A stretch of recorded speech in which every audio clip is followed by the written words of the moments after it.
માં ગૌમાંસનો જથ્થો પકડાયો। પાવર હાઉસની પાછળથી ગૌમાંસ પકડાયું છે। 31 જેટલા કોથળામાં 1658 કિલો ગૌમાંસ હતું। એફએસએલમાં પરીક્ષણ કરાવતા ગૌમાંસનો રિપોર્ટ આવ્યો છે।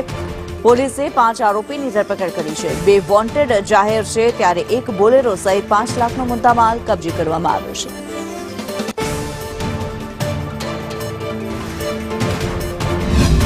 ગુજરાતની અંદર ગૌ હત્યા પર પ્રતિબંધ છે, કડક કાનૂન છે, તેમ છતાં અમુક લુખ્ખા તત્વો ગૌ હત્યા કરતા હોય છે। સલાબતપુરા પોલીસ સ્ટેશનની ટીમે ખૂબ સારી કામગીરી કરી છે। 5 આવારા તત્વોને ગૌમાંસ સાથે પકડ્યા છે। 2 ટનની આસપાસ ગૌમાંસ પકડ્યું છે। 5 આરોપીની ધરપકડ કરી છે। 2 વોન્ટેડ છે। છરી ચપ્પા જેવા તમામ સાધનો સાથે એમને પકડવામાં આવ્યા છે। એટલે આવા જે પણ આવારા તત્વો છે એને સમાજે ધ્યાન રાખવી જોઈએ કે આવું કોઈ પણ કૃત્ય કરતા હોય તેવા લોકોને આપણે સામાજિક બહિષ્કાર કરવો જોઈએ।